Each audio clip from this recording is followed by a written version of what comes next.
Hello, how is everyone doing? We're here at the grass fields in Ukraine. What do you think? Ah, excuse me, excuse me if I'm like a bit tired. I got like quite a story to tell. I got roofied yesterday. That was that's very interesting. Basically, what happened was that I went to uh, a cafeteria, like a cafe, and I think that the barista had some like fun stuff of her own, and she dropped one in the coffee. I mean, I don't. I think it was an accident because yeah, she nothing happened. I was like able to leave safely and all that. But mm, yeah, I felt like my body was being like torn, and I almost fainted. Yeah, it was good. Yeah, welcome to the grass fields. You can hear the blow of the wind.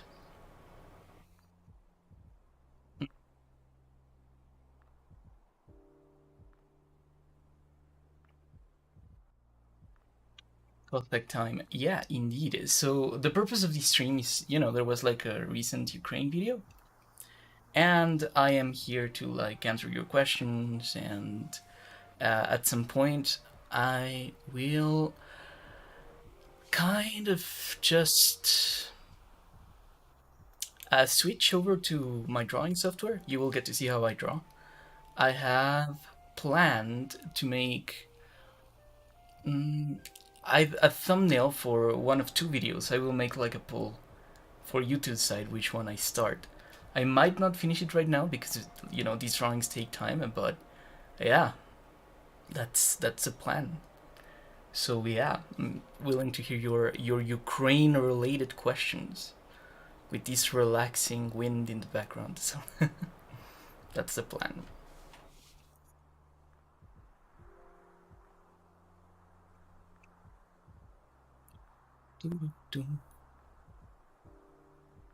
Yes, a Ukraine background. Hmm. I support. What? Yeah. Fuck. Be careful with that. These I sub to your channel because of a shout out from this channel. Oh, yeah, I'm glad to hear that works. This is like a great artist. He's been helping me with my channel for some time now. He carries very hard. Like the two videos he's been working for, he like hardcore carried. If you have the opportunity to check his channel, please do. He covers Middle Eastern topics. He is like very good at what he does. Let's see. Who do you think will win this war?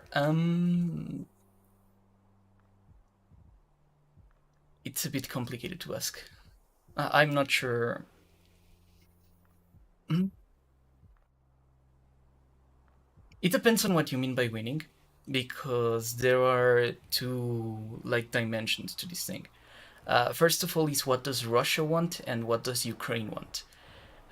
What Russia wanted probably was to create in Ukraine a government that was friendlier to it, and one of the things that people kind of speculated that they wanted to do was to bring back the previous president, the one who triggered the Euromaidan, who was very pro-Russian and sought to integrate Ukraine further towards like the Russian sphere versus the EU sphere.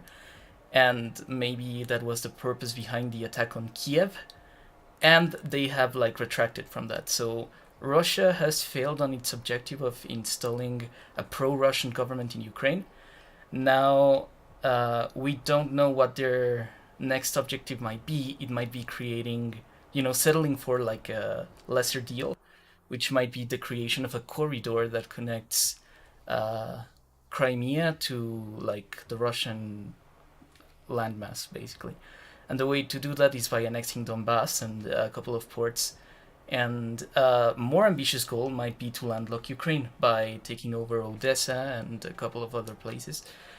Uh, but it's not clear they can succeed in doing that, and the areas they control are currently undefensible. Uh, as for the Ukrainian goals, you could say that the main one is preserving their independence, and the latter one might be finally settling the Crimean issue. So, can they do either? Well, they succeeded at the first, in the same way that Russia failed at the first. So, what might happen is right now we're disputing over secondary objectives, and secondary objectives might be with what happens in terms of like a victory. So, from the looks of it, I'm not sure what will happen right now because Russia has been very successful at holding Donbass, but the Ukrainians are slowly pushing them out. So the question is, will they try to push them out of Crimea? That's that's basically what it is, what we're at right now. But the two objectives, the two like main issues, which was the preservation of Ukrainian independence, I think that's pretty much settled. I don't think Russia can install. I forget the name of the guy, but the president who triggered the Euromaidan. Let me see. Mm. Oh, Russian president of Ukraine. There was like a guy. Yanukovych. Yeah, Viktor Yanukovych. Yeah, yeah. Okay. Looking at the questions now. Oh, Kings and Generals was. Yeah, those guys are amazing. They were the guys behind the collaboration. They got a lot of us channels together, history channels together, for the Ukraine video, and yeah, approximately. I'm the one who's on the Discord server, but can access it because I'm too young. Have you read the personal accounts of Kropotkin on Ukraine, but also in general? I haven't. I haven't read much of Kropotkin. Uh, just like I'm vaguely aware of him and what he thought, but he's not like I'm among the anarchists I've read. He's probably not someone who I've kept up much with. In general, I try not to read political theorists of the 20th century and before, because they kind of wrote for a world that doesn't really exist right now, right? And the thing is that if you want to like get really efficient and really purposeful with the kinds of things that you're studying, you're better off reading modern writers, like 21st century writers, who have like a lot more to say about the context that we're on right now. And that's good because consider, for example, that you were like a student of biology and you wanted to get into something like evolution, right? You could start reading Darwin and you could get like an idea of the things that he read to get the ideas that he got when he got them. But there's like 200 or 100 years of new science on the matter that, if you read them from like a modern textbook or like a modern book, you might get more insights. And yeah, that's generally why I try to like steer clear from that. Uh, but I might at some point do it because it's still important to just kind of be aware. Let's see.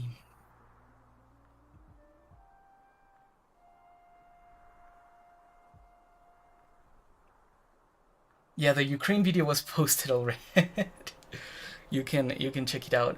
Um, it's called A Political History of Ukrainian Anarchism. It's like the newest history video on the channel. We had been most of the channel had been streams for a while, and they were streams unrelated to history. But yeah, the crowd helped me get into this collaboration, and I was planning on making anarchism videos for like quite some time now. The next one of the anarchism videos might be something very similar to the political history of Ukraine one, but for Catalonia. And at some point, I might explore some like less known anarchist experiments because people aren't really aware of like anarchism as a movement that succeeded in creating societies that ran for like a year or two, right? And there are a couple of examples, and they're interesting, and we can learn stuff from them. Let's see.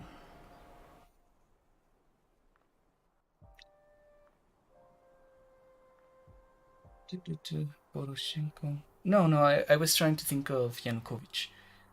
Eh,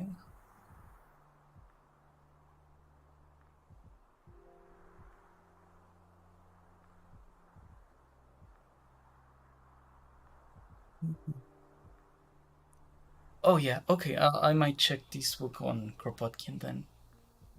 He, I know a couple of things about him, about how the kind of person that he was, but they might get the stream against. Let's just say that there's like a famous meme of Kropotkin at the end of his life, and it's some Java the Hot tier stuff. Yeah, let's see. I'd recommend them. I'm an anthropology student, and we actually read a lot of outdated stuff so that we can see how the science has developed over time. Yeah, yeah, but the thing with anthropologists is that you do a very, very different job than uh, economists, for example, or historians, for example, because there's like a part of history which is like historiography, in which you study the history of ideas, and there's another which is more natural science in a way, in which you study like the development of events, and both are interesting, especially the closer you get to humanities and political science. It's more important to do history of ideas, because the way people represent things is, the the story matters as much as the storyteller, but that's like highly contextual when you're trying to do something more which is like an application science, for instance. You can read like Newton's demonstrations and Newton's uh, attempts to create theorems and to create science, but if you come from like a modern notation, even, it will be like insanely hard to go to it and extract the ideas, which is like the thing that most people kind of read science for. I At least that's like the impression I have from things. But yeah, what is your opinion on the free territory which you covered? Like personal opinion. Hmm. So I think it was like a decent experiment. I think it was very similar to something that happened in Mexico, right? During the Mexican Revolution, uh, the state of Michoacan, which was the one that hosted Emiliano Zapata, you might know about the Zapatistas, for example. They were guys who basically were agrarians. They lived in a very similar situation to like the Ukrainian peasant. They were people who were primarily farmers. They had like local ways of administering their villages. Mexico is complicated as well because we have a lot of indigenous minorities, and those indigenous minorities have something called laws of uses and customs. And with uses and customs, we basically have established that within their villages and within their communities, they have the ability to self rule. Uh, I think it's similar in the United States with reserves, but I think we have like a more extensive system in that regard. So what happens is that during the Mexican Revolution, there was a anarchist peasant movement in there as well, and it was successful, and to the degree that people today continue to organize along those lines in those villages, largely because they are in a way protected by uses and customs, and also because, oh wait a second, yeah, because they're protected by uses and customs, and because they have the ability to do that. And it seems like a good system, but it's a system that can work only for communities that are very small. In general, what I see has been the greatest failure of anarchist experiments is that they're not able to manage large supply chains. And like if you consider something like people who may have mental health issues that require medication, or diabetics, for example, it would be very complicated to be that kind of person and live in a situation where you can't access like the big kind of mechanisms that technology and the organization of states can provide, right? So I'll tell you an example. I think that the Marxist critique of the anarchists about, okay, how can you fight the German army if you can't like properly organize a military, that was an accurate critique. Because, for example, Ukraine was a secondary target. The main people who the Germans were fighting were the Russians. And the big reason why the Ukrainian Black Army could last so long was because it wasn't a primary target. They lasted a long time and they fought for a long time and they were very effective and very good at it. But we have to keep in mind that when they were made the main target of the Red Army, they were defeated pretty much. So yeah, that's the main problem with anarchism so far, at least the way I see it. It's unable to create supply chains that can mobilize large amounts of people, but it's very good at creating like fair, small, kind of decentralized structures where people are closer to the centers of power of their society. That's kind of the way I look at anarchism, basically.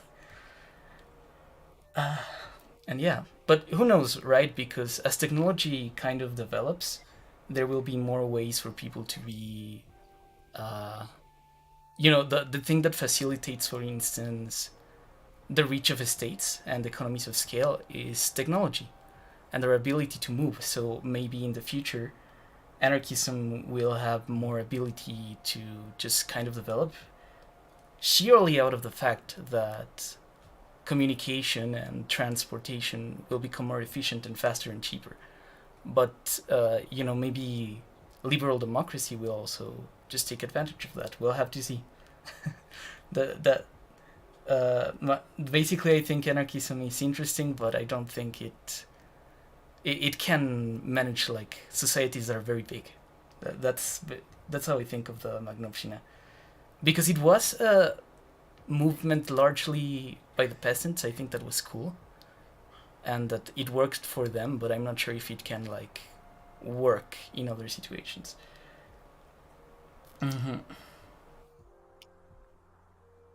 What?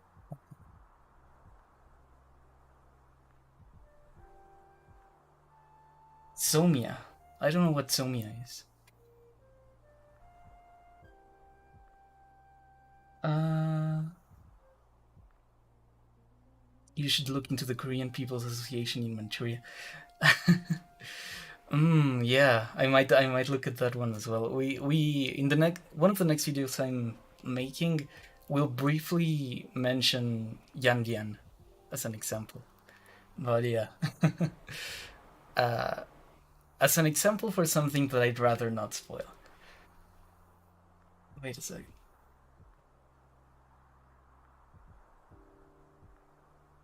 I can't read Persian. Sorry, this comment is kind of a miss for me. What is your general opinion on coffee soda? I haven't tried it. I wouldn't be able to to give you like a good opinion. The problem with Magnovshina is that it wasn't a full society and didn't last. Zapatist territory. Yeah, yeah, yeah. That's kind of like the thing I was trying to get at. Free territory is literally manifestation of chaos of civil war in Russia. Yes, yes, yes. In a way, a lot of anarchist experiments have been fully contained within civil wars that happened in larger states. The same thing happened in Catalonia, for example, and they were entirely like bounded by the extent of the civil war. The moment the civil war ends, people just kind of get rid of the anarchists. They don't respect them as well. But yeah. Uh-huh.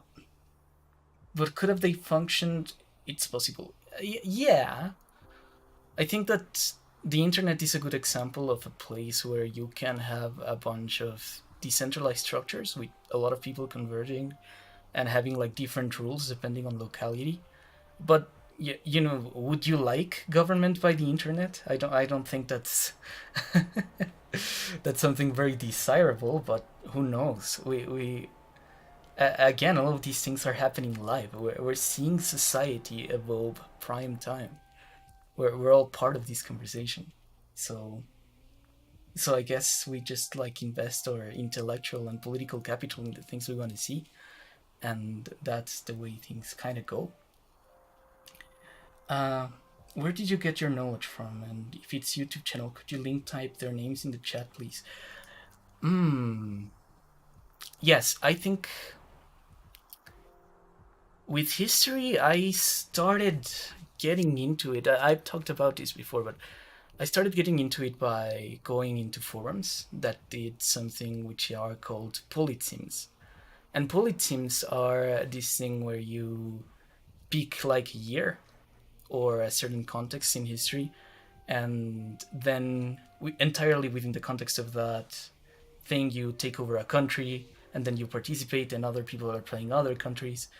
And there's like an incentive in those sims, which are like forum roleplay kind of things, to just to read a lot about what's going on around you. And the more you know, the more you can like power game the DM and just kind of do that.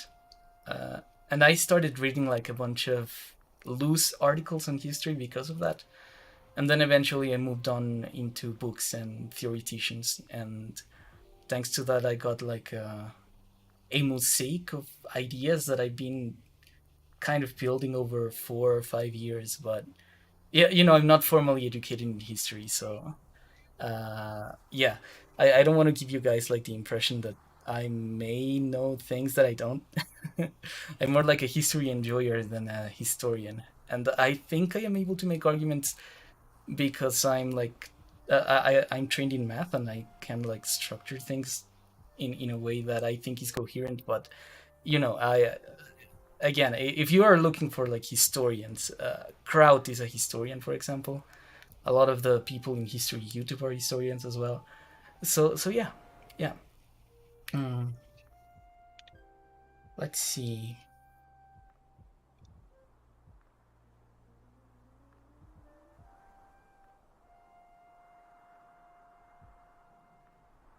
Dun, dun, dun, dun.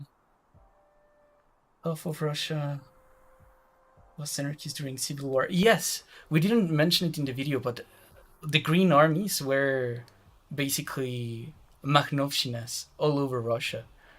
They were like peasants who said, "Yeah, we don't want to be part of the Russian government anymore. We're just gonna be like our own thing," and that sort of thing. Stalin beats anarchism. Well, he did beat the anarchists. Um, there are no anarchists in Russia. There were no anarchists in Russia after him. Anarchism doesn't mean to organization, it means voluntary organization. Yeah, yeah, that's basically the idea. Hello from France. Ah, salut, ça va avec toi? Je suis fier que tu es ici avec tous nous. Ça me fait plaisir. Merci beaucoup.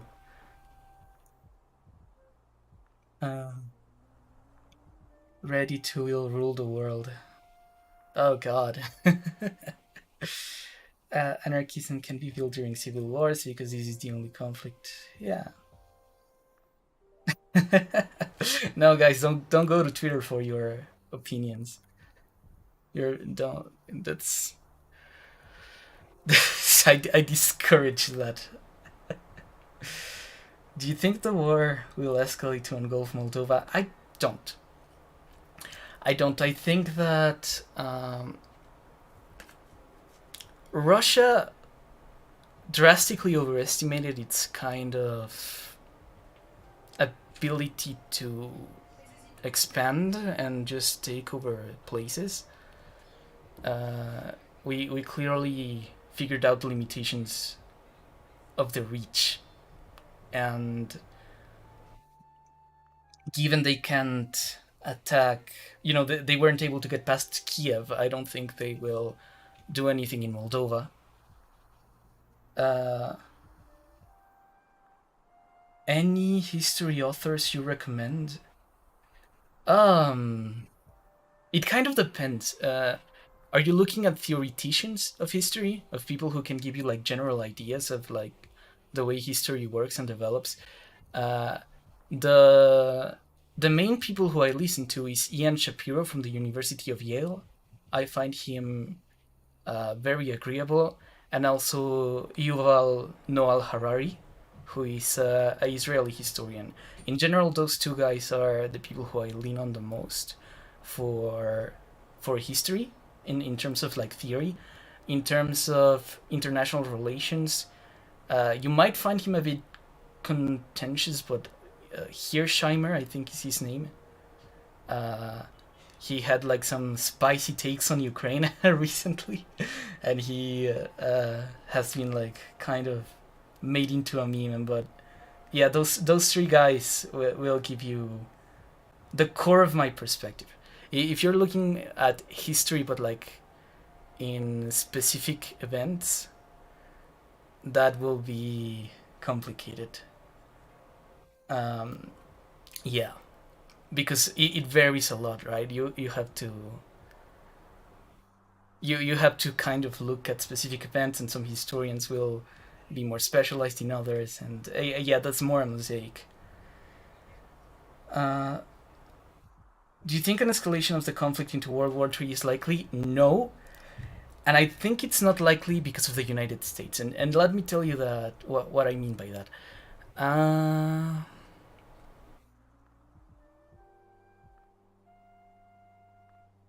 yeah, so the United States is a country that, from a kind of international perspective, is just tired of war. I think that what we saw from the Afghan retreat is that, this kind of role of we will be the Earth's police is something that they decreasingly want to stop doing, at least under Biden. So uh, I think that the Americans will try to do everything they can to not start another war, or at least not get involved in it. And as long as they continue to do that, things are unlikely to escalate to a sort of World War III scenario. I also think that if you look at, for example, I forget the name. Yeah, in the case of Russia, I don't think they will trigger like World War III precisely because you have to understand, right, that Russia is a sort of oligarchy. And the thing with oligarchies is that the leadership always is thinking about the cost of exit and about its self preservation. And I don't think uh, people who are ruling a country with fundamentals that are fundamentally selfish will destroy the world because of the cost it implies for them. I would believe the Soviet Union could do that, but Russia is not the Soviet Union. It's more like, the oligarchs. Do you think that they are going to nuke the beaches of Yucatan, of Mexico? Do you think they're going to make sure that they can't go to shopping malls and just kind of blow the world out because they can't live with their savings? I don't think it will happen precisely because the leadership doesn't have like the incentives to make it happen. Any history? Yeah. The French is burning my. Yeah, you guys should know that je suis un citoyen de la France. I am French. Well, I'm not a citizen. It's a complicated legal status, but yeah. Uh, I identify as French. Let's put it that way. Tudor dictatorship. Mm, great French skills. Thank you. I was born there. I listen to. Je continue de très surpris par ton français impatient. Salut du Québec. Ah, salut. Uh, bonjour, hi, auntie. Uh, yeah, okay. Rab listens to Shapiro. No, Ian Shapiro, not Ben. Ian Shapiro is. he's like a political theorist from Yale. And I find him very insightful. He's a liberal, and I have my disagreements with liberals. But the most comprehensive study on the history of the modern world is one I listened from him, and yeah, uh, he's like challenging in the same way that Francis Fukuyama is challenging for me.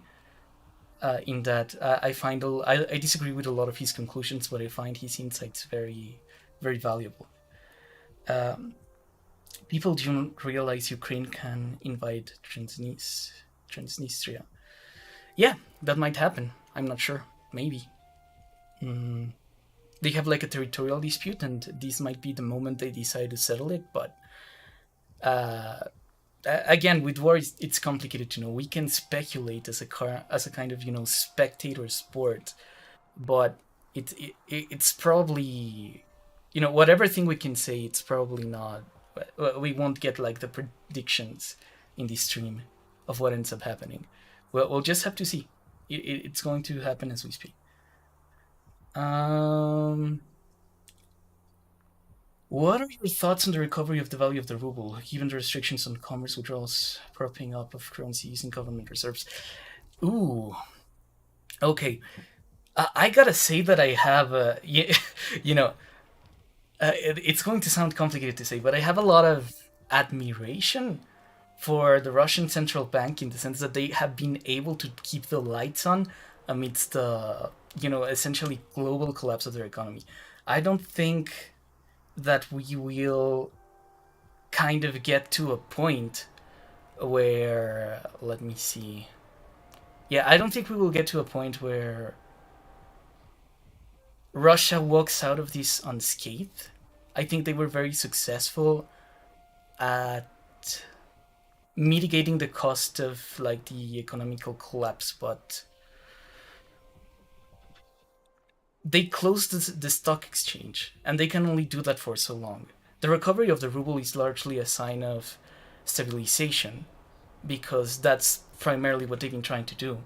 But the moment they open the stock exchange, they're going to be liable to all the people who are going to be to be trying to like do the cost of exit.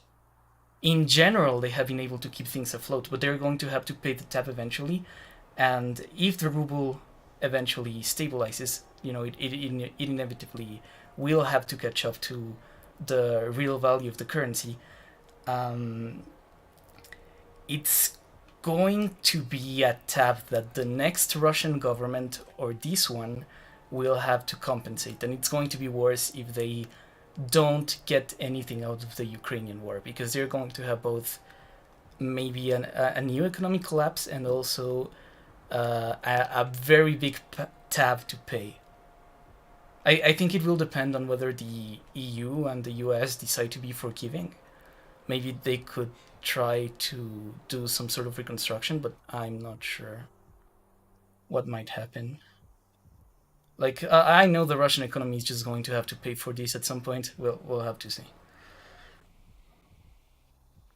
But so far, the Russian central bank has been very good at mitigating costs in ways that will maybe be very expensive in the long run. That's basically the short story.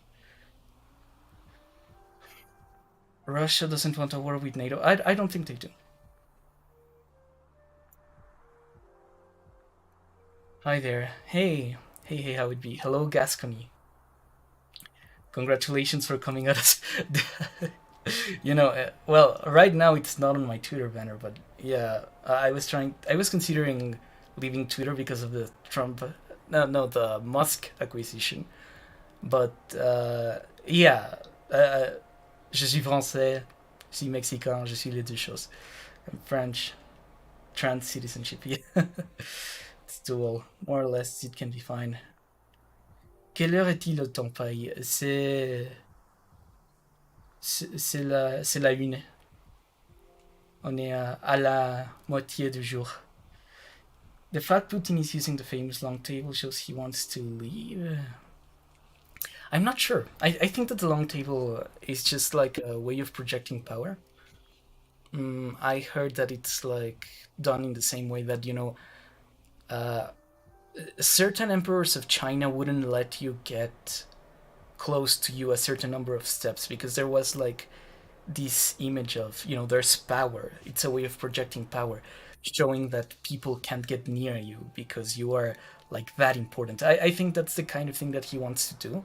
If you look at a famous interview that Putin had with Macron back when Macron went over to Russia to talk to him, he also was in one of those long tables, but it was like shorter than the one he uses for his staff. And also there was like a statue of Tsar Alexander in the room, right? Tsar Alexander, for those who might not know, was the guy who, in the Napoleonic Wars, was the first general of the 5th or 7th coalition to enter Paris. So he was like the Russian who defeated Napoleon, right? And to have that statue there was a bit of a symbolic choice. And the thing is that, Putin, he cares a lot about image. He cares a lot about these kinds of small details. You might have to consider, for example, that the fact that he decided to invade Ukraine at this time coincides with his 70th birthday, which is what Russians called a round date, I think, which is like very important for them. Like the dates for big events, like 70, 75, round anniversaries. And there might be very clear like symbology and image issues in that sense. Do you pass as French among cis cities? Well, when I was in France, people called me Syrian once, so that's one thing. But yeah, the thing about France is that citizenship isn't a matter of ethnicity. Anyone could be French. Just sign up for the army. That's we have that kind of thing going. Rap pays me in rubles, so I hope it makes a comeback. Yeah, I pay my artists in rubles. That's called hedging. Tu as l'air d'un personnage de Genshin Impact. Okay, they told me I look like a Genshin character. Yeah, it might be because the artist who designed me is a very avid fan of Genshin. She's a friend of mine, and yeah, we just kind of came together to design this model like last year. It was very cool. I enjoy streaming this way. I think it is like a good thing to pair up with like the other content, because it takes like a very long while to make. Putin revêt his people with turn 90% of your money. I'm not sure what that means. Je veux tout jouer. Yeah. I think I would have like cryo element. Not sure. The design kind of looks that way. Licence de français, s'il te plaît. Yeah, I need to like pick up French again. Markets can remain irrational for longer than they can remain solvent. Yeah. I think that market civilization will take like a very long time in Russia, but at least the currency aspect of it will continue to be stable until they decide to pay the tab. And they won't pay the tab until they feel safe with it, and it will be some time before they do.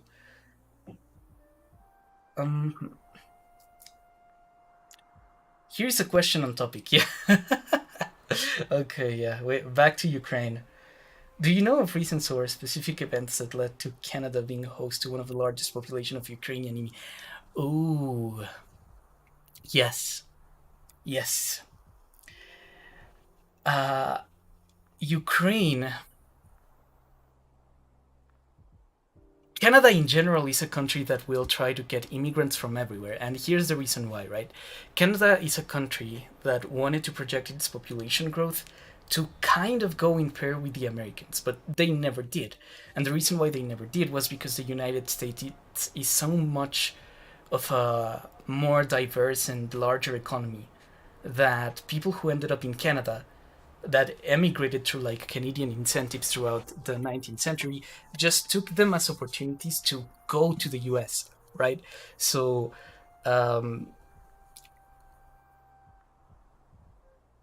Canada has like this loophole where it tries to get people from the world, but for the longest time those people from the world just went to America. And that's been complicated for them because they don't have like the right incentives to create the kind of big country that they need to create to remain independent. And so Canada has had an incentive, at least for the last 100 years or so, to take people in as much as they can. And Ukraine is one of the many nations that, after the collapse of the Soviet Union, had like a lot of people move, simply just like get out. And largely because of the immigration incentives that I describe, a lot of Ukrainians ended up in Canada. And that's one of the reasons why Canada, as a very liberal country, is very interested in just kind of being in good terms with everyone in the world and kind of making sure that all of the world is policed in like a liberal way, which is something that I don't like. But because Canadians have families everywhere, they have foreign policy interests everywhere. So that's like an interesting consequence of Canadian immigration. They have a country that could pretty much have the same behavior of the United States if they had the same army, the same scale of military kind of operations, but they don't. They just have the interests because they have immigrants from everywhere, and therefore they have vested interests in everywhere because their citizens' families are spread throughout the world. And that kind of thing. We could talk about Canadian foreign policy, but that's more complicated. Basically, the reason why there are Ukrainians in Canada is because when the Soviet Union collapsed, a lot of people left, and Canada was like an easy place to leave to.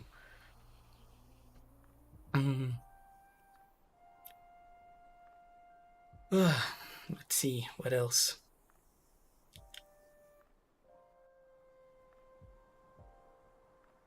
Twitter is 10 times more valuable than ending world. Yeah, that valuation was like crazy. We was ours. Yeah, man. Why, in your opinion, every society had an anarchist faction?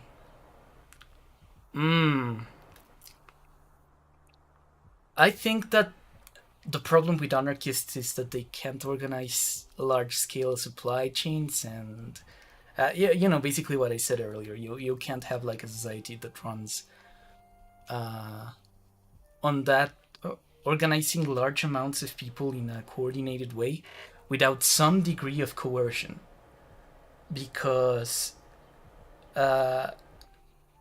coercion and not respecting kind of individual will allows you to do things like a draft, and it allows you to do things like a massive organized army command, right?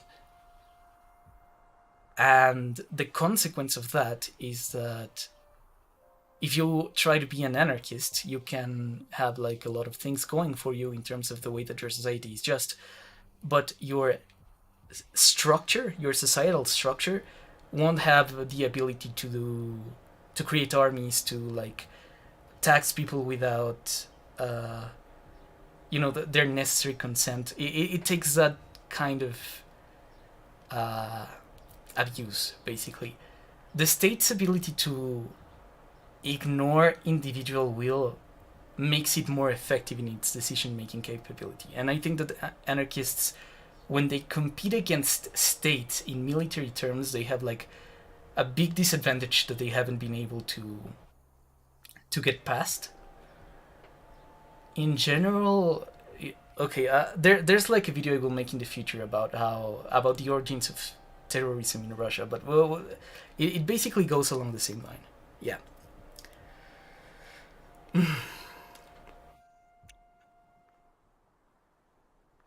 Hello from Ireland. Hello. Can you get Beast a VTuber model too? Oh, Beast would be like an amazing VTuber. I think he already has like a character. He could just like animate it. I'm British American. I know your pain. Everyone thinks of me as a Brit because I sound like it, even though I only ever think. Yeah, yeah, that's the problem of like dual identities. But you know, it's you still get advantages from it. Like in the U.S., if someone ever gets like uppity with me, like, oh, what are you doing here? I can just like aggressively speak with a French accent, and they get like taken aback. Uh, I can make things like that. Yeah. Apologies for my question being off topic. Have you ever thought of making a video detailing the failures of states that failed to secularize and what led them to fail? Yes! Yes, I am very interested in secularization and I might make that video at some point. Do you think it's because of the tribalist nature of human society? Oh yeah, why anarchism failed? No, I think it's because, you know, anarchism just has like this weakness against states and they they haven't been able to overcome it. I am firmly under the opinion the US should just annex Canada. No, no, no, no. They're very different societies. They wouldn't get along. What do you think about a Polish Ukrainian Union? Under the EU, maybe. I don't think they would be able to come together.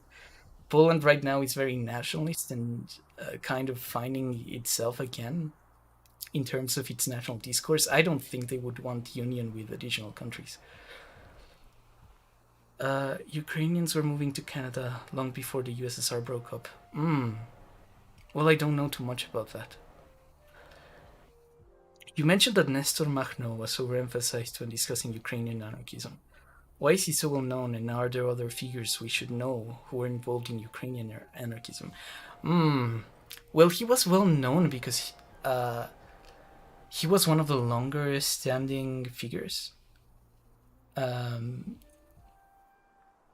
He organized the most successful and the biggest movement, not only in Ukraine, but in Russia and in the history of anarchism in general.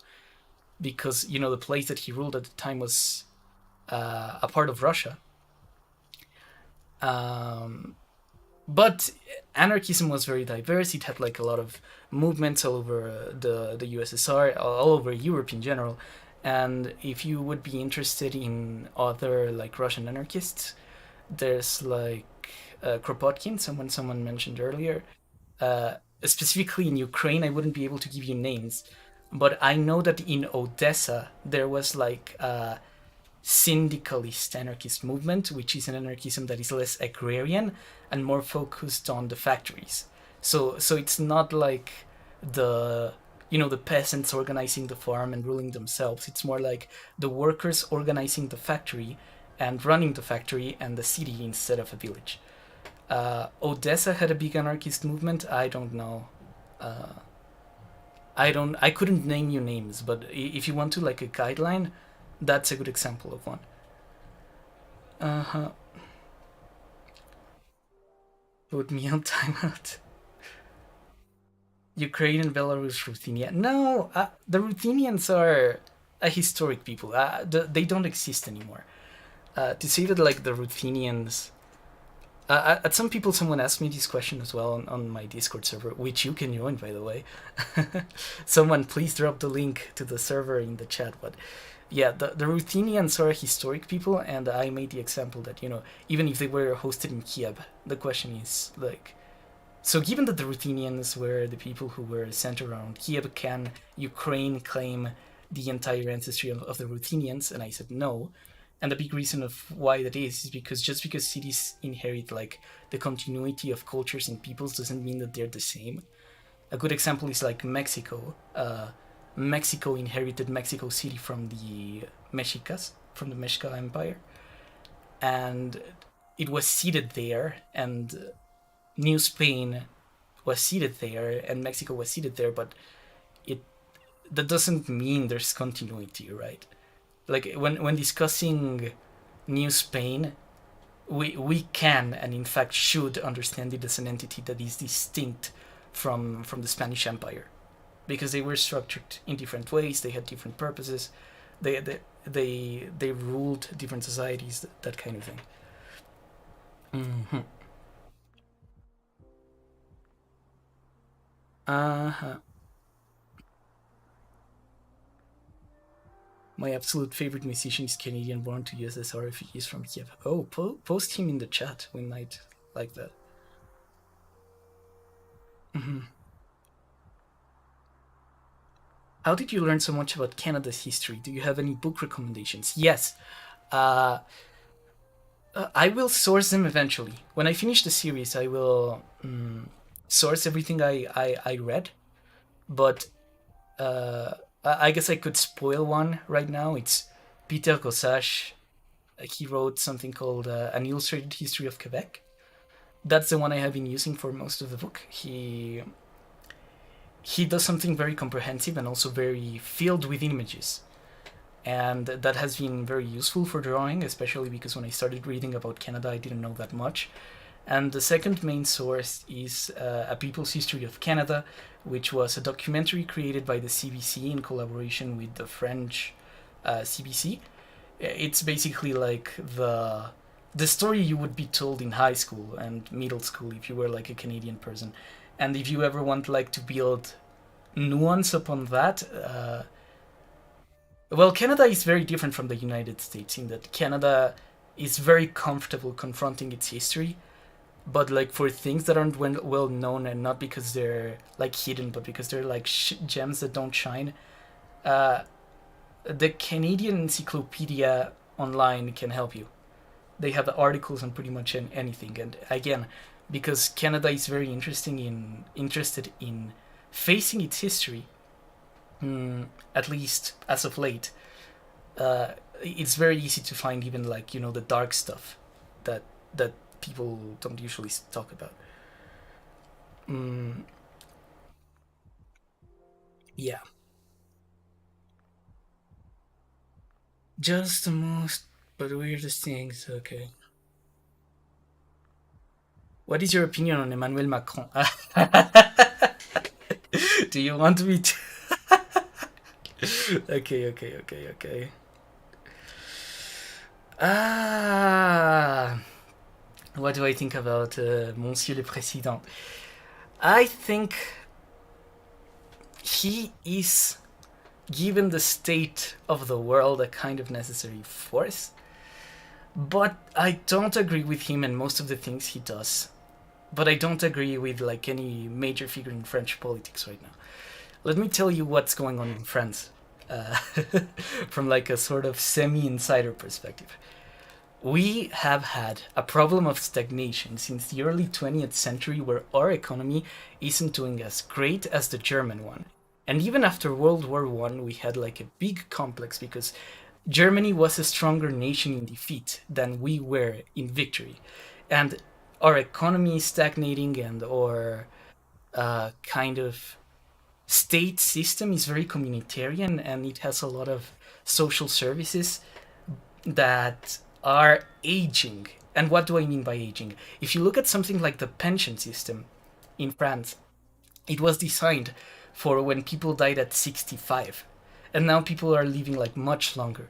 And if you consider someone like Macron, uh, a lot of the things that he's trying to do is similar to what Thatcher tried to do in Britain a long time ago, which is okay, let's take the economy, make it more liberal, and add a bit of life into the system. We need to get money to continue funding the things that we're not funding. He's very passionate about making France like a startup nation. He basically wants France to wake up from like its sleepy capitalism and its slow kind of union based system into something that is more dynamic and that can create more income so that French institutions can survive. And so uh, Macron is one of many French politicians in a long history of like the French right, which is trying to make France competitive with Germany. And that's like something that we want to do because the German economy is able to outcompete us in a lot of important matters. And, for us, it's scary because Germany is scary in general. Uh, when Germany decided to rearm because of the Russian situation, that was all you heard about in the news. That was all people were speaking about in France. Like, oh yeah, the Germans spent 2% of their budget in the military, and wow. right? Like it's like, what do we do? 2% of the German budget is something that we can't like suddenly call on. So Macron is a president who is trying to fix that in a way, to strengthen France economically by liberalizing the economy and making it more similar to a country that has the business practices of the United States rather than the business practices of France, a nation that is friendlier to startups. And yeah, you can understand him as a sort of natural force that wants to do like IMF reforms, that the country kind of wants to do to get itself out of stagnation. And, fixing the pension system is something that is going to be unpopular no matter what you do, because, it has incentives that a lot of people like, even if it isn't easy to fix. But I disagree with his methods. I think that the solutions for France are further to the left. I don't agree with Mélenchon, but I think that he has a better idea of where things should be going. Um, but yeah, France to survive needs to renovate, and a lot of people think that Macron's renovations are good. And as long as people continue to vote for him, they will go. They will go with him. I am very worried that someone like Le Pen is kind of growing as well. If Le Pen ends up winning and delivers on her promises, I can't be a French citizen anymore because I'm a double national.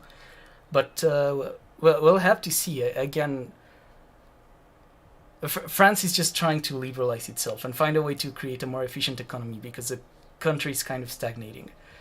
And whether we fix that or not is something that we'll have to see. But that's basically what I think of the guy. I don't like him, but I understand and can appreciate what he's trying to do. I don't agree with what he's trying to do, but he has kind of hit a Goldilocks zone of progressive values and free markets that the French people in general seem to like, or at least to not hate too much. And that's the way things are going. uh, is religion needed to form a state? I'm not sure. I don't know.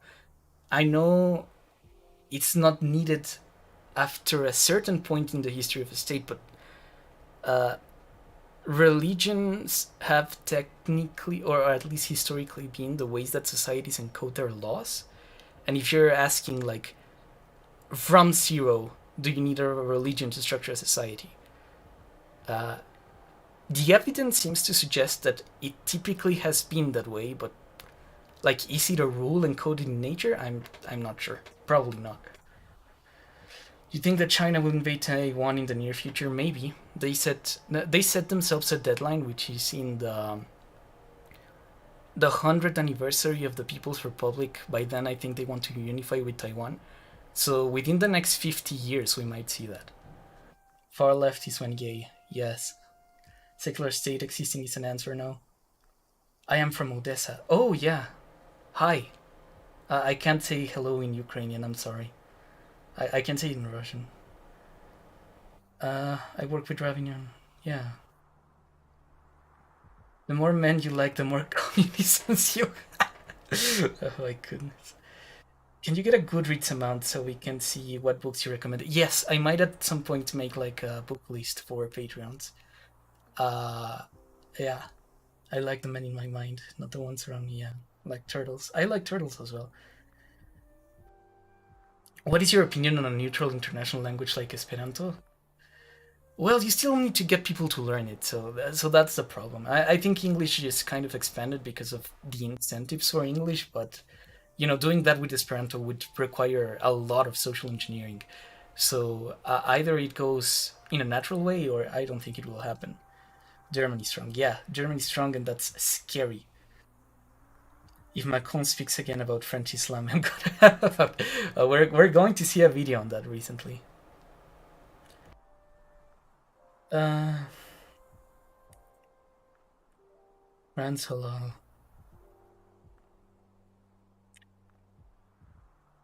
Do you have dual citizenship? I'm in a weird kind of legal limbo where I could if I wanted to, but Yeah, I would need to explain a lot of things about the French legal system for you to understand my things. But in a few words, I was born in Paris, and I need to do some documents to, be accepted into French society. There's like France is a country that is not like the US. When you are born in the US, whether you want to or not, you can be fucking born in American airspace, and all of a sudden you're an American citizen. But France doesn't believe in jus sanguini or in jus soli. You have to sign a kind of republican contract to become French if you're like an outsider. And there are steps to signing that contract, like living a certain amount of years and making a certain amount of political commitments. I haven't made them. I want to, but it takes some time, and it takes some conditions that, for the time, are not attainable to me. Uh, have you watched the Canadian political YouTuber JJ McCullough? Yeah, I have. What do you think of his opinions on Quebec? I think he has. JJ McCullough is what we call in Canadian terms a continentalist. A continentalist is a person who basically is very pro-American, and he thinks that the US and Canada are more alike than they are different, and that what Canada needs to do is to pursue further integration with the United States. There are degrees of continentalism. There are people who think that Canada and the US should like come together and form a big country. There are people who just think that, the Canadian market and the American market should be tied together through something like NAFTA or something like the EU. But the thing is that the Canadian continentalists have typically been English. And the reason why is because the English Canadians have closer ties to Americans than the French Canadians.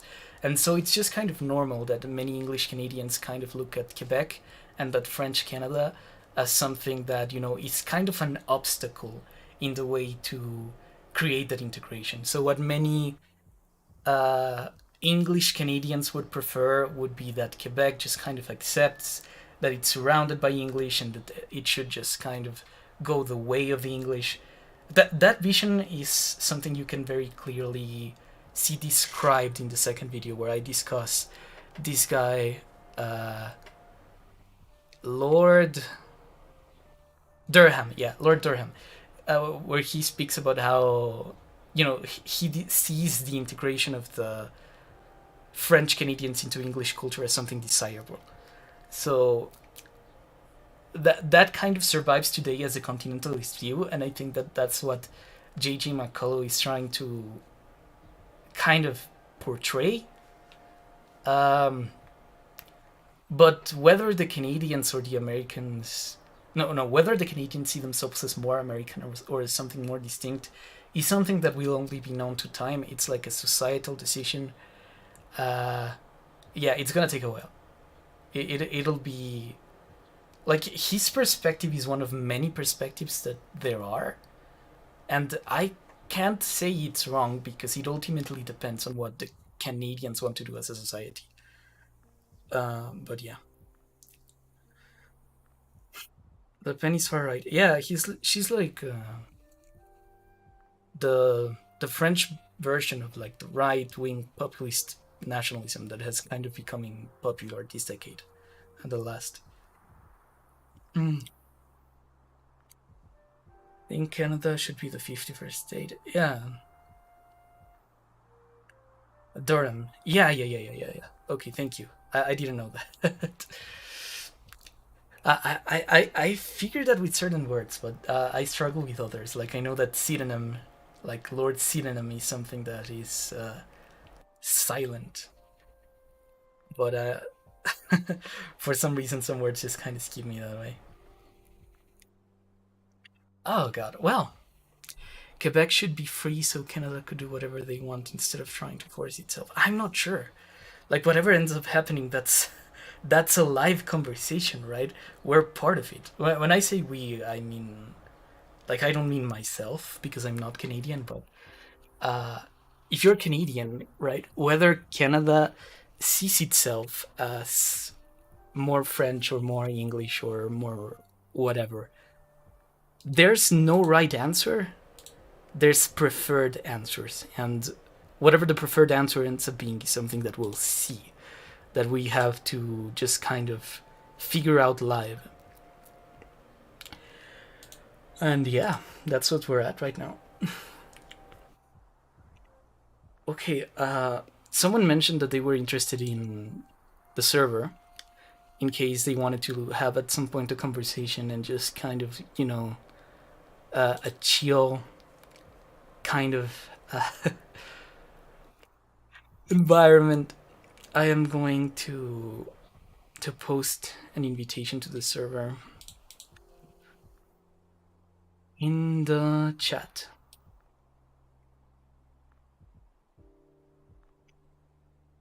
Yeah, so if you want to join the Discord server, you can see it there. I'm Quebecois living in Ontario, and I've never felt so foreign in this world. Yeah, Ontario is a very, very different society. I don't know what they should. No, the right way to put this is I don't think that Quebec and Ontario have settled their differences in an important way.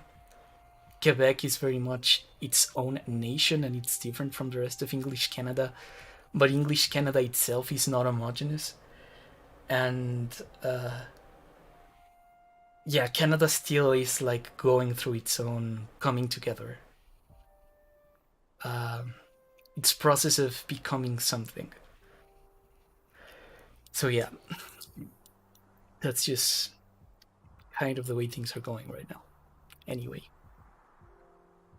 I think we will leave the grassland soon, and I will start drawing.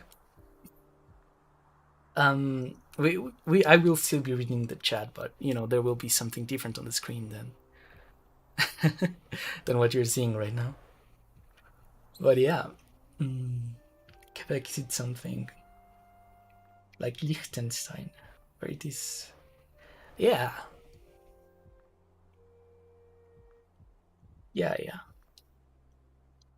Quebec is a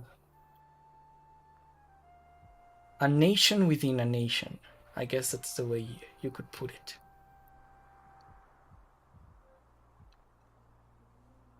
So if you want to join the Discord server, there's the link.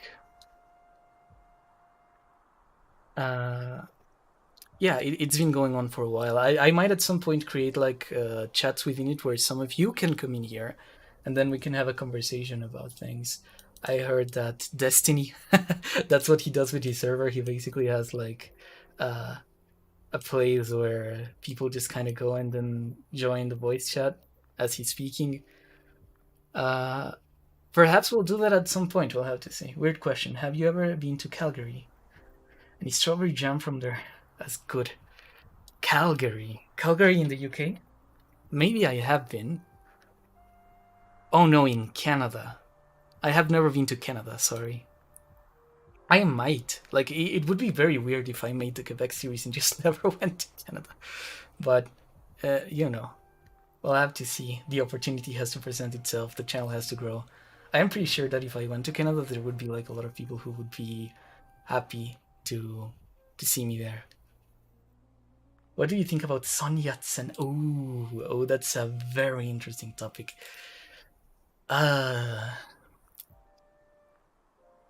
I think he was trying to build an American republic in a society that wasn't, that didn't have the backgrounds for it. But even then, he was a very interesting Republican. I think the politics of China at the time just kind of messed with him in a way that he couldn't recover from, but he lived by his principles, and though that was what ultimately doomed him, because believing in like the exceptionalism of liberal values is something you can do to a degree, but if you look at somewhere like Chile, I guess I could say that the biggest weakness of Salvador Allende was that he believed in the inherent strength of liberal institutions to resist something like a coup. He was pretty much a Chilean exceptionalist, and that was what undermined his project, because he didn't expect the army would kind of take over and create a coup. I would imagine a similar thing happened in the Republic of China, and that was what allowed for the nationalist and the communist factions to come up.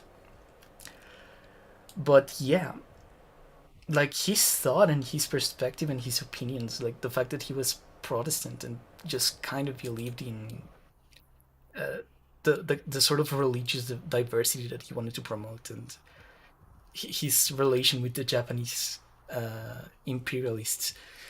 All of that is very interesting, and it's something I might want to make a video on, but I don't think I'm ready for it. I think that Sun Yat-sen. I need to be more educated on China to properly discuss him. And as much as I try to do that, at the moment I am not. I need to review China a lot more than I have reviewed it right now. And I think that that's important because China is going to become increasingly relevant this century. We'll see that people, liberals, American liberals like Francis Fukuyama, they're increasingly saying that one of the biggest mistakes that we're kind of doing right now as liberal democratic societies is not understanding China enough, not understanding how they can kind of break of every parameter that we have for our own worldview. How different and how old their philosophy of state is, and how they have such a society that is diverse and differentiated. But yeah. I guess I just kind of rambled, but to make a long story short, I am very interested in China, but I can't provide you with a valuable answer. Okay, I will be drawing now. We have left the grass fields, and now I have a playlist of Ukrainian music. Tell me if you can listen to it, chat. I might lower the volume because I'm not sure how loud it is.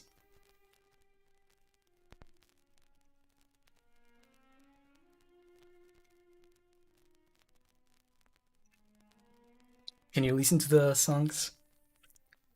Could you talk more about your research process for your video? Yeah, sure. Hi, Pauls. Hi, Lemon. Pauls is like a good friend of mine from a long time ago.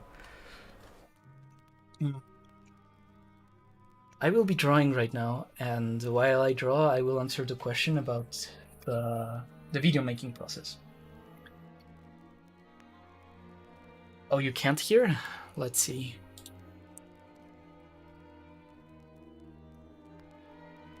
No, the music can't be heard.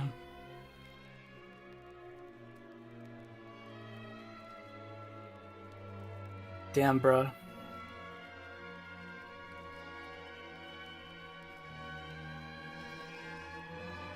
Yes. This is a Ukrainian classical music playlist. I fear it's a bit too loud, though. Okay. So, what is the video making process? At least the way it's been. So, typically, made a mistake there. Typically, when I make a video, I divide the process in 4 parts. The first one is research, and research is frankly one of the simpler aspects, because when I was working with Kraut, we kind of figured a lot of the weaknesses of the way we did things for the Turkey series, and some of that is just kind of natural of the way that things are done when you are taking a big project like that. One of the most important things you need to do when writing like a paper or an essay is figuring out what kind of information you want in and what kind of information is important, but not as important to the point you want to make, because YouTube videos are better the more concise they are. And I think that with the Turkey series, we were very comprehensive, but we weren't exactly concise. So what I decided to do because of that is that now I have a method in which I pick a main book, I pick a main source, and then I pick like information or documentation that challenges that source. So whenever I have doubts or disagreements with an author, most of what I do is just go for alternative sources, in a way, to things that I want to dispute within the text. And I write an essay. Once I write an essay, I try to make it fun. I try to make it not as plain as I would make like a university document, for example. But yeah, the idea is basically that. I write an essay, and then when the essay is done, the process is basically about... let me think. It's a bit difficult to draw and do this at the same time because I am doing a bit of geometry as well. Yeah, so I pick a main source and then I read the source. Whenever I find things contentious, I try to find challenging information or I change my mind. And what happens next is that once the essay is done, there is a process through which I try to find footage for things that would be useful with footage, and then I go for...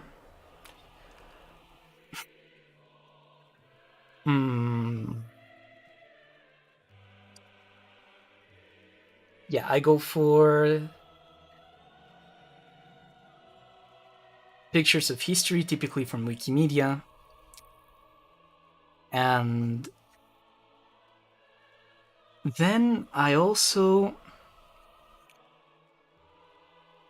then the drawing process can begin, basically. I typically do a thing where I give my artists some of my sources, so they are aware of the things that we're drawing. But, for the Ukraine video, that didn't happen because we made it in such a rush, right? And that was the big challenge of the things that we were doing. It sounds nice, just the chat has a lag, I think. No, it's not a lag, it's like a scratchiness. This recording is very old. Do you find many parallels to the ways of organizing the history of resistance mentioned in Ukraine and the organizations and history of indigenous peoples of America? Yes. Yes, in fact, I think that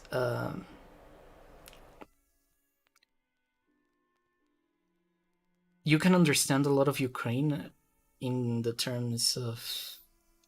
terms, in a way.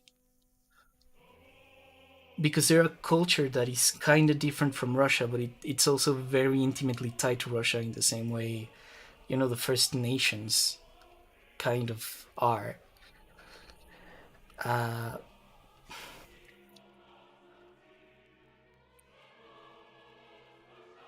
So yeah.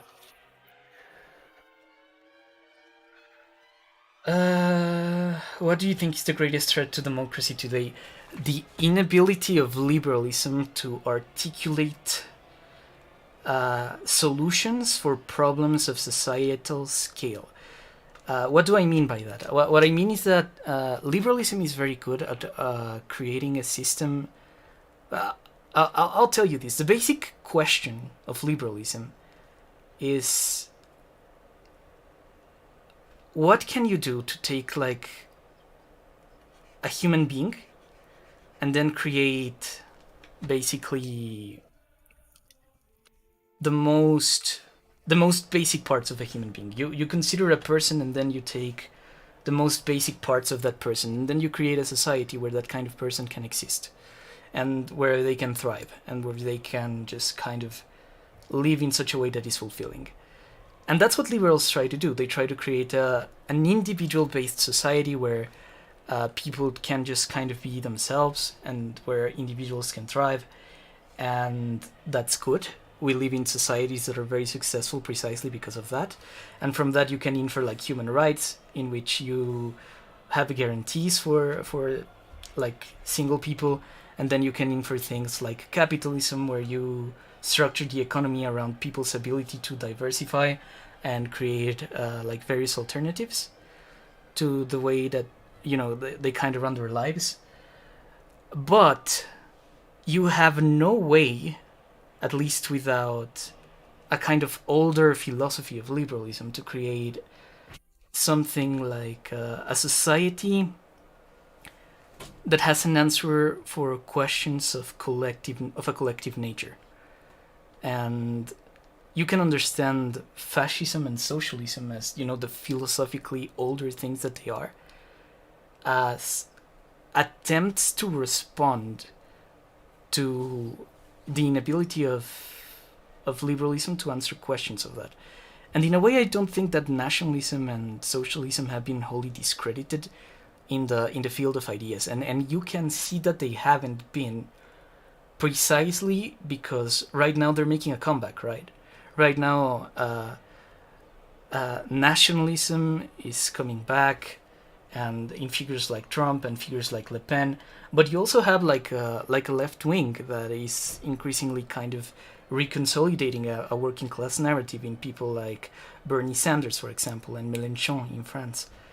And then, like the question is, for liberalism and the kind of liberal democracy that we know to survive and not be phased out by the current world, there needs to be a philosophy in liberalism that allows to answer questions of a collective nature, something like FDR's approach, because the lack of that is just kind of what's creating a society that can't answer problems of a societal nature. We kind of expect individuals to be at the forefront of everything. And that's good. It has been good for various reasons, but we're starting to see its weaknesses right now. And unless there's a fix, I don't think things will happen. Here's a political answer question. What is your favorite brand or type of pencil drawing equipment? I just use a Wacom one. I haven't had the opportunity to experiment with a lot of things, but yeah. Are you worried by the radicalization and anti-LGBT from the American right wing? I've been doing yes. I am worried, and I think it's not good. But in a way, I think it's like the natural endgame of the United States, which is a liberal country that was founded, though, on a very religious basis, and it hasn't completely answered for itself as a society the kind of relationship it wants to have with religion. The thing is, though, that you have to understand that Protestantism has been like very important for the development of democracy, and in particular the United States brand of democracy. And the work ethic of the United States is like heavily Protestant as well. And the US is not sure how religious it wants to be. And, that kind of impacts everyone else, because you have a contradiction fundamentally between having a liberal country and having a Protestant country. The US is a nation that, in a way, believes that, these liberal things that I spoke about, that everyone should be able to pursue their own lives and just kind of do their own thing. But it also is a country where you can marry a child, right? It is a country where you can have a lot of religious rights that allow you to kind of intrude in people's lives in those severe ways, and that's something that we don't do in France, for example. So the question is, will the Americans just kind of settle their religious issues? Will the Republican Party just kind of become a more centrist party like En Marche? Or will they continue going down a road where they're essentially fighting to preserve a branch of conservatism that is decreasingly viable everywhere but in the US. When Noam Chomsky spoke one time about, the Republican Party being like the biggest threat to humanity, I think that's what they meant. They're a conservative party in a country that is enormous, and they're very invested in preserving things that everyone is failing to preserve. So they might get like very defensive and very militant about that. And the consequences of that are something that we'll have to continue to see play out. Why did you make a decision to change from Nomad Star? Oh, basically, I don't. I picked a name at a time where it meant something for me, and now that meaning kind of went away. I don't want to identify with that name anymore, and with the community that I was a part of when I called myself that. And yeah, basically that's it. What is a VTuber? I have been hearing this joke a lot lately. Okay, so a VTuber is a streamer or a content creator that identifies themselves online with a cartoon or a digital model like the one you're seeing on screen right now. Basically, it's me doing everything, but the character is moving, and the character is what you're seeing. And the question is like, yeah, it's like a gimmick, basically.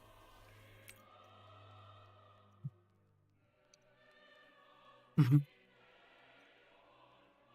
Why do you think that anarchism, that is the ideology that emerged in Europe too, took off in Ukraine, but not among the, say, the Zapatistas? It did take up among the Zapatistas. I'm not sure. If your question is why it didn't take up in like Europe overall, is because Europe has a lot of different political traditions. In Western Europe, you had stronger states, and people were more likely to just kind of organize themselves around the state because those structures were like so established, right? It was just like a natural thing to want to build on them. Mm-hmm. On the topic of the US and its struggle, David Shore says the US is heading towards something similar to Hungary and apartheid South Africa. Ooh, the to gerrymandering and the rural bias. I don't know. I don't know that much about that. Oh, it's you. I got hella confused for a second. Yeah, fair. VTuber is short for Victory Potato. Indeed. Behind the screen, we're all just potatoes trying to get things done. What the hell did I mean by that statement? But yeah. Oh, there is another history VTuber called Eris. I think she said at some point that she felt like VTubing took seriousness away from her channel, but I disagree with that. I think that you can choose to present yourself online in any plethora of ways, and if you just naturally create content that grounds you intellectually, people will just come to that for that, and then the presentation is secondary to people who are primarily interested on the information. Like I have to say, I'm a big weeb, so so this stuff is stuff you're going to be exposed to by the nature of the person that I am, and I don't think I should like censor myself in that sense. A lot of people are not super into it, and I understand that, but as a content creator, I am, so we kind of have to coexist with each other in this audience relationship.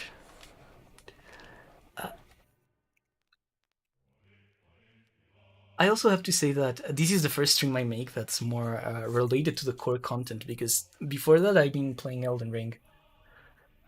And yeah, I've been playing Elden Ring, which is what I've been doing with my streams, and I understand that like a lot of people thought that, oh, did I accidentally subscribe to some random gaming channel? And yeah, I sympathize with that. It's something that I kind of dropped on you, but this stream, it's about Ukraine. It's about the things that we're doing right now in the channel that are more related to history, and I hope more people come and more people get like exposed to these things that I'm doing. Uh, I approve. Did you also get super excited when you heard that Lend Lease passed for Ukraine? No, not really. Because I want to see Europe deliver first. Before they do anything, I want to see that they don't walk it back. Because I think they could. I think that with Macron winning again, it's less likely because he will provide a very clear leadership to Europe that might make that, more respectful to the strategy that people have been kind of taking. But again, I'm very wait and see with this kind of thing. Biden is on the decline? I'm not sure. Also, because you change your brand, I would also get very confused. Oh yeah, hey we. Yeah, this is also a guy from like an older community. Yeah, I've been like remaking the channel a bit. Uh, do you believe in secularism is strictly a result of European society? No. You can find societies like China, which are very secular. A lot of East Asian societies are secular in the way that the state works. There's also, I forget the name. I think there's a tribe of Comanches in southern Texas. It's like a southern Texas tribe that it didn't articulate a codified religion, and the society worked. So that kind of thing can exist. Secularism in the West is a development that, it had its own history, and it certainly is unique and probably the most aggressive secularism that there is. But there are many paths to Rome with this topic.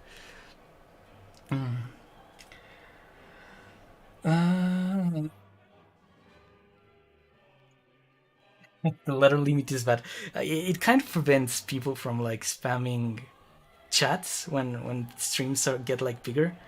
At some point, if this stream grows, we might reach the moment where that's something that's useful. But yeah.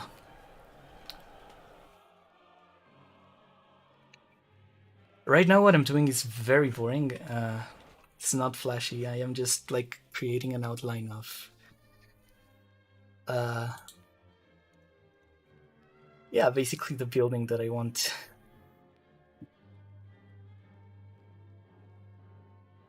I want to have in the background. Biden failing is not because Americans value democracy of modern media. I'm not sure. I think the US is a society where people just naturally expect a lot from their government. But it's also a political system that is very slow by design. And so the return of a more, conventional political figure like Biden is making most people just a bit disillusioned. But you always need to look at like the way young people are voting to kind of infer the way a society will go. You might not. Most people don't know this, but the US at some point had like a generation of young right wingers that was very prevalent. Like when people talk about the 60s and the 70s, they talk about, the youth culture of the civil rights era, but there actually was a much bigger culture of like teens that didn't rebel. And those baby boomers were the people who later elected Reagan. So if you want to know the way that a country will kind of go, just look at the political temperament of the youth. That's generally a good advice. Uh-huh. Oh, hello back. Oh, 24 people on stream. We have quite a many. What do Europeans think is the solution to the Donbass question? Um, if by Europeans you mean the Ukrainians as well, I think people don't think Russia should have it. But if you mean like EU, uh, I'm not sure. I think the Germans just want this to be over so that they can continue trading oil, trading gas. I mean, uh, that's at least the impression I get from Scholz. But there are a lot of countries who, the EU in general is compromised with something we've called Ukrainian territorial integrity. So the thing that will happen is that whatever Russia chooses to do, we're committed that Ukraine just kind of remains whole, and we're not sure if that includes Crimea, but it might.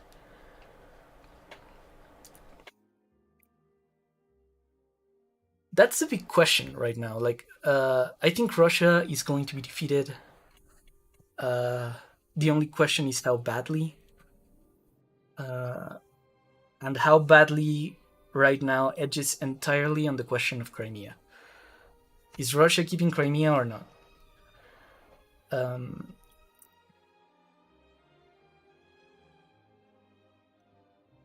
Yeah.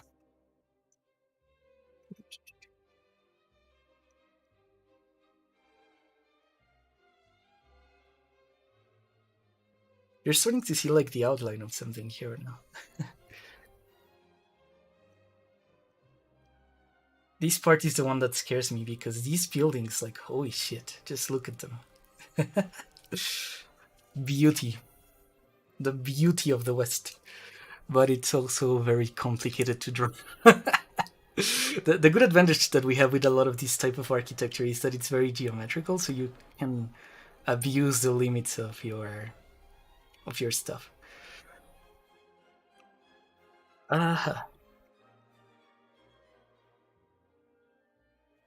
What do Europeans? Okay, no, I read this one already. Do you think Europe is shooting itself on the foot by so many sanctions? Russian and Chinese industries are already occupying vacant places since Western companies left. I'm not sure. I think not, because the European the young Russians are very interested in Europe. Like, the youngest generation of Russians is very interested in having closer ties to Europe.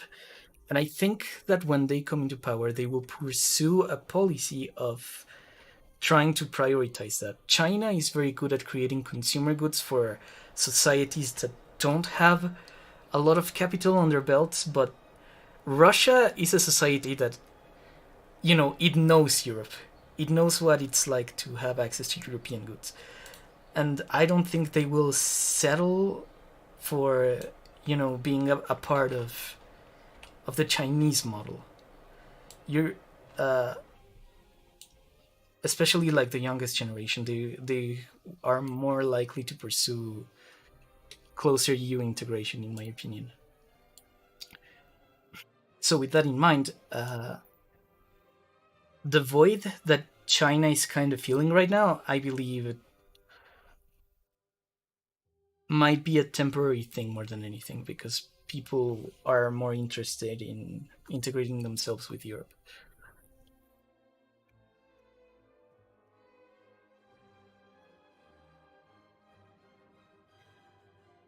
Oh, what compromises should be made with Donetsk and Luhansk? Ooh, okay.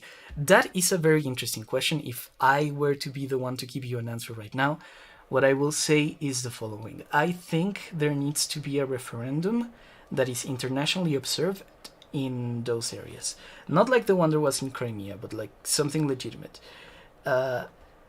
That is going to be very hard right now, because if Ukraine wins, it's going to like double down on its territorial irredentism, and I don't think they will want to give it out to Russia. But if I had like a month to plan out the solution, what I would have done is made Ukraine a neutral entity outside of both NATO and the EU, but also outside of any sort of Russian influence, make a referendum in Crimea and Donetsk and Luhansk so people can figure out if they want to belong to, if they want to be independent or if they want to integrate with Russia or remain in Ukraine. And then settle those questions so that we can rely on self-determination to figure out what we should be doing, instead of just kind of speculating and guessing in a game of empires. But the thing is, right, that the game of empires happened already. And so this kind of solution isn't likely. What might end up happening is that if Ukraine wins, they will double down on everything and they won't let anything go. They're not walking back any of their territorial claims, and they will be like allowed to not do it. And if Russia wins, they might try to, at their secondary objective that we discussed earlier, they might try to just get some concessions out of there. Maybe territorial, maybe something like free travel, but it's going to be like a hard sell either way.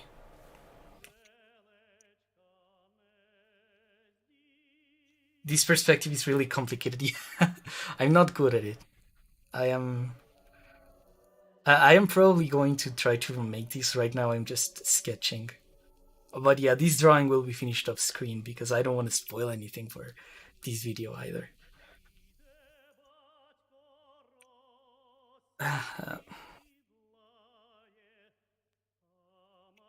Let's see. Western Europe.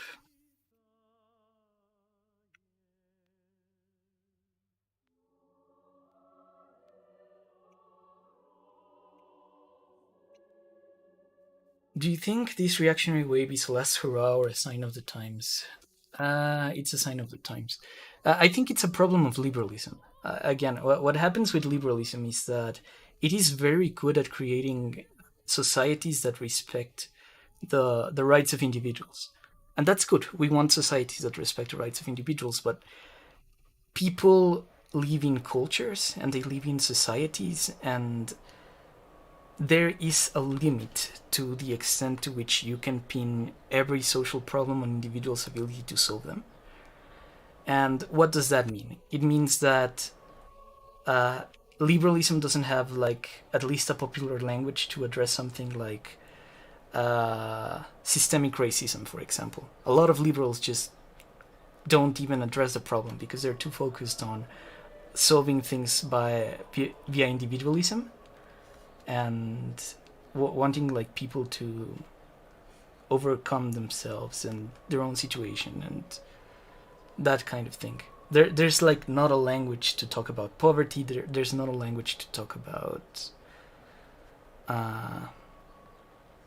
that sort of stuff.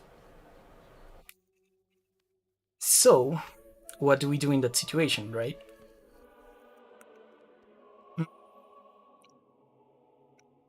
I think that our best shot is, I am not a liberals, but if I was to give you liberals, like the diagnosis of what they need to do, I think there needs to be a new wave in liberalism that discusses how you want to address problems of a societal nature.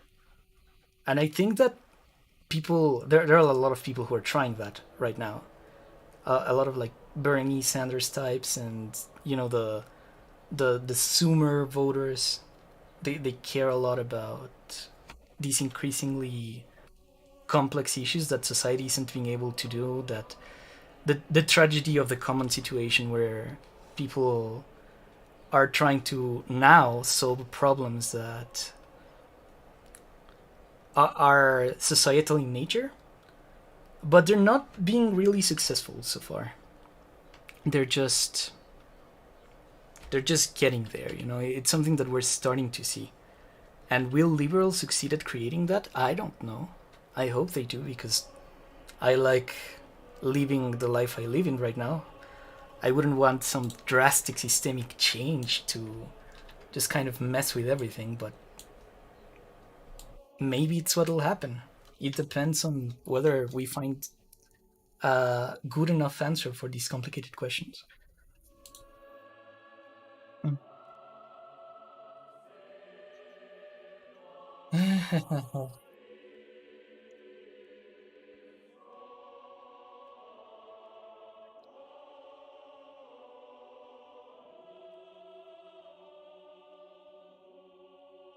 What do Europeans think of a country who supports Russia or are neutral like India or Pakistan? I don't think they have like a moment to have an opinion right now.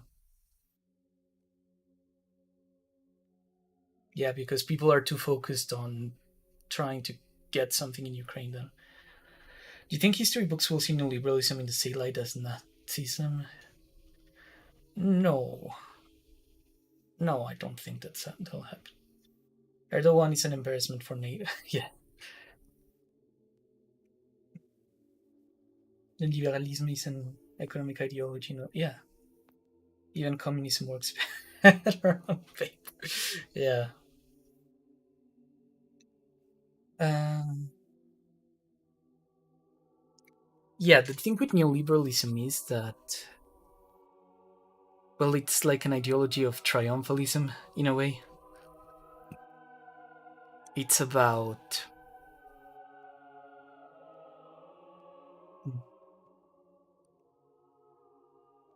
it's the ideology of people who think that all they have to do is just let capitalism do its thing and then everything will work out. And what we're seeing is that that is an insufficient answer for many problems in society. And yeah, at some point it looked like a good idea, but now it doesn't. And we'll just have to keep on going with it.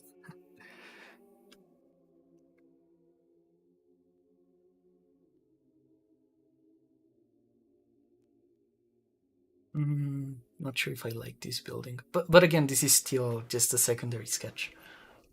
I will have to refine this a lot. Okay, so I'm starting to realize the perspective here is a bit wrong. I will need to square this thing a bit. So it's more like this.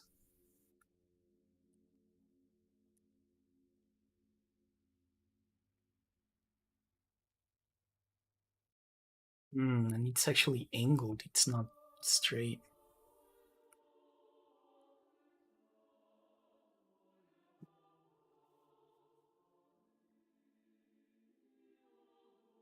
It's angled at a really awkward angle. Fuck.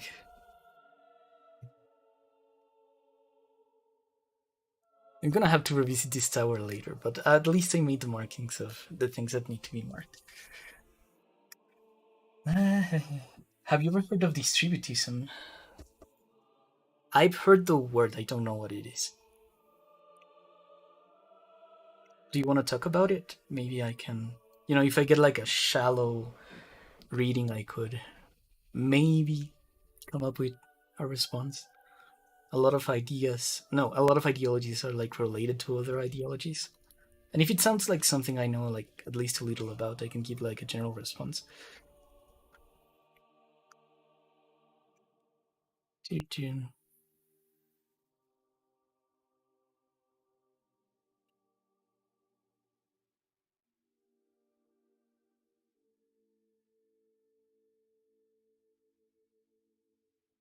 This building is a lot more square than I initially thought. I'm going to have to reinvent a lot of things. Maybe remake a lot of the drawing as well.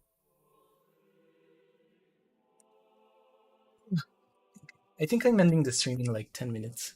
But yeah. It reminds me, during the Industrial Revolution, Gilded Age laissez-faire was popular. There's a reason it declined.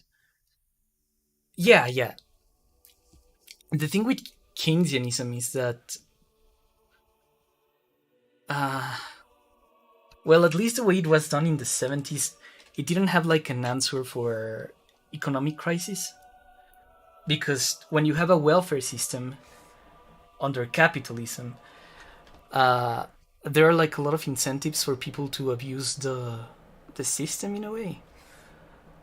And economic growth was kind of limited. And then when people couldn't give, when money stopped flowing in to maintain the welfare state amidst like growing populations and errors in infrastructure, that's when people like Reagan came back and they said, "Oh yeah, the issue is that the welfare state kind of failed. The post-war consensus is encouraging people to not work, and that's where neoliberalism made a comeback, and it made a comeback, making a lot of people very rich." Mm.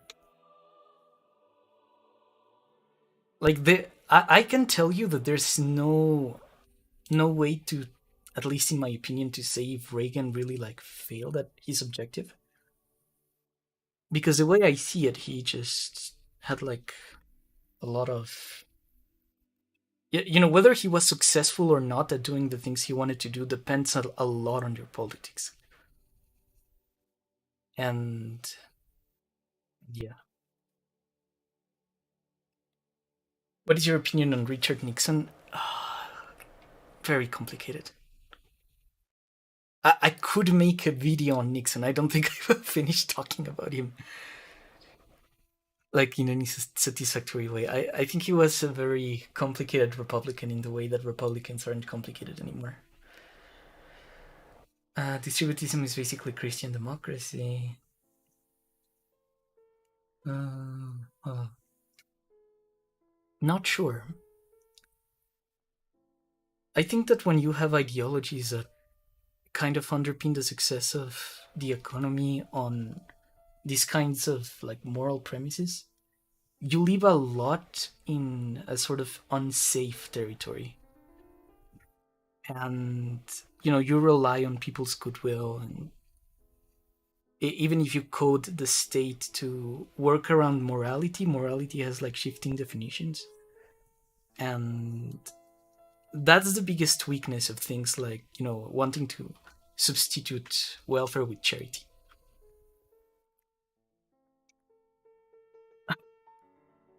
If you can't create it in a systemic way, it is unlikely to be able to solve many problems.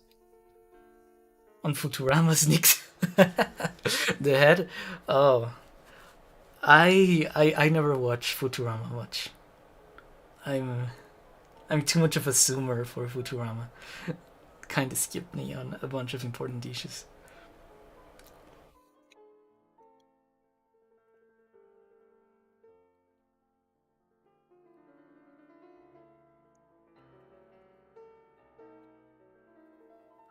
We need Nixon vid. Oh my god, I might make a video on Nixon, but like not now. Probably not anytime soon. Blasphemy. Yeah. I can kind of see the perspective is a bit fucked up. I think the vid on the right is kind of fine. But yeah, this thing is like all over the place. I might need to remake it. But yeah, I am a very, very chaotic artist.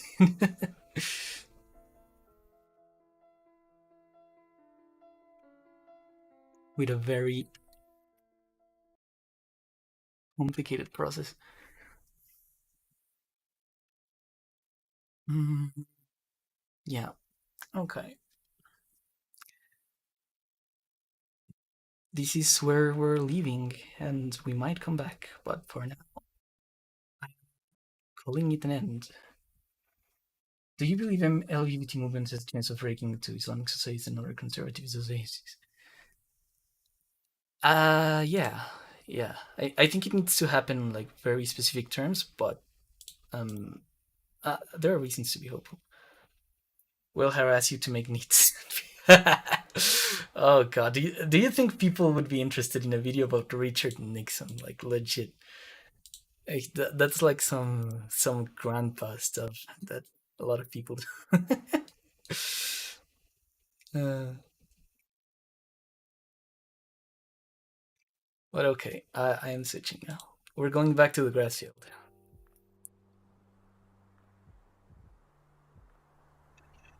Okay. Thank you everyone for attending. I hope you enjoyed the latest Ukraine video. Mm, I hope you watch it again, share it with your friends. Uh, we will be doing this after the publishing of every video, where I will just kind of go behind the scenes and answer your questions about how things are made. Maybe I will draw, maybe we'll play a game, but streaming in this fashion is something that I want to establish because it is a type of content that I care about making. Because yeah, videos take like a very long while to make, and this is why I decided to also do this on this channel. And yeah, we'll kind of proceed. We'll see each other next time, right? Thank you, Erasmus Gustav, for loving it. mm, yeah. So this was it for today. Well, we'll see each other later. See ya. See ya.